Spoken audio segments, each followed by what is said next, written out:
ভিডিওতে আপনাদের সবাইকে স্বাগতম। তো আমরা হচ্ছে আজকে ইরান ইসরায়েল বা ইরান ইউএসএ ওয়ারের যে আপডেট আছে সেই ব্যাপারে আপনাদেরকে জানাবো। তো প্রথমত হচ্ছে যে আমেরিকার যে টিমটা পাকিস্তানে গিয়েছিল এবং ইরানের যে টিমটা পাকিস্তানে গিয়েছিল, দুজনের মধ্যে যে শান্তি চুক্তি হওয়ার কথা ছিল বা হচ্ছে সিজফায়ার রিলেটেড কথা হয়েছিল, এটা মানে টোটালি কোল্যাপস করছে।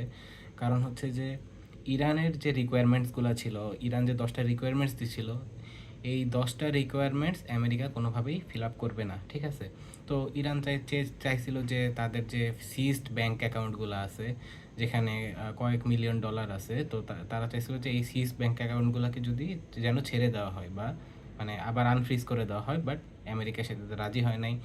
দেন হচ্ছে আমেরিকা প্রস্তাব রাখছে যে ইউরেনিয়াম এনরিচমেন্ট যে প্রোগ্রাম আছে সেটাকে টোটালি বন্ধ করে দিতে হবে, অ্যান্ড যে এনরিচড ইউরেনিয়ামগুলো আছে এগুলো হচ্ছে আমেরিকার হাতে তুলে দিতে হবে।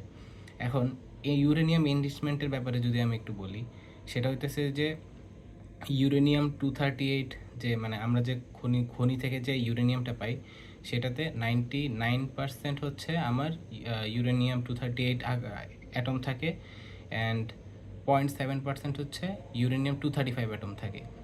তো কি হয়েছে যে আমরা যখন কোনো একটা কাজে এই ইউরেনিয়ামকে ইউজ করি, তখন হচ্ছে ইউরেনিয়ামের যে ইউরেনিয়াম-235 আইসোটোপ আছে বা ইউরেনিয়াম-235টা আছে, এটার অ্যামাউন্টটাকে বাড়াইতে হয়। অ্যারাউন্ড 5% করলে হচ্ছে সেটাকে হচ্ছে আমাদের যে দৈনন্দিন কাজগুলো আছে বা যেমন পাওয়ার প্রোডাকশন বা এই টাইপের যে কাজগুলো আছে সেগুলো হচ্ছে ইউজ করা যায়। আর যদি সেই এনরিচমেন্টটা 90%-এর কাছাকাছি হয়, তখন হচ্ছে সেটাকে বোমা বানানোর কাজে ইউজ করা যায়। তো ইরানের যে ইউরেনিয়ামগুলো আছে সেটা হচ্ছে 60% এনরিচড, অর্থাৎ 90%-এর অলমোস্ট অনেক কাছাকাছি, 90%-এর কাছাকাছি। তো ইউএসএ চাইছে যে এই এনরিচড ইউরেনিয়ামগুলো যাতে পুরোপুরি তাদেরকে দিয়ে দেওয়া হয় এবং তাদের যে ইউরেনিয়াম এনরিচমেন্ট প্রোগ্রাম আছে সেটাকে হচ্ছে 20 বছরের জন্য বন্ধ করে দিতে। বাট ইরান বলছে যে আমরা 5 বছরের জন্য ইউরেনিয়াম এনরিচমেন্ট প্রোগ্রাম বন্ধ করতে পারবো, অ্যান্ড তোমাদের হাতে আমাদের এনরিচড ইউরেনিয়াম তুলে দিব না, আমরা হয়তো বা রাশিয়ার হাতে এটা তুলে দিব।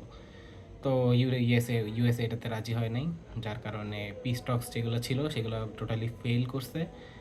দেন হচ্ছে আমাদের ইউএসএ আরেকটা কথা বলে দিছে, সেটা হচ্ছে যে যেই শিপগুলা ইরানের পারমিশনেই বা ইরান যে রিকোয়ারমেন্টসগুলো দিছে হরমুজ পার হওয়ার জন্য, তো ইরানের পারমিশনেই হরমুজ পার করবে, তাদেরকে ইউএসএ ধ্বংস করে দিবে বা সেই শিপগুলোকে ইউএসএ ধ্বংস করে দিবে।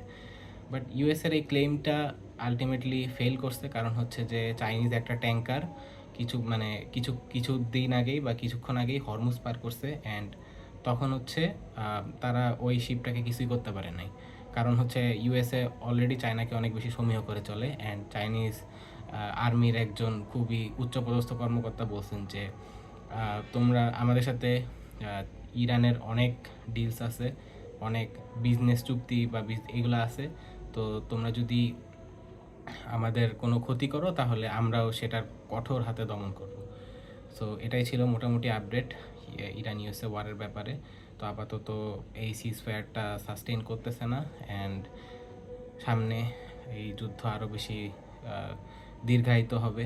অ্যান্ড অলরেডি আমরা দেখতেছি যে পেট্রোল পাম্প বা এইসব জায়গায় গাড়ির লাইন যে বাড়তেছে দিন দিন।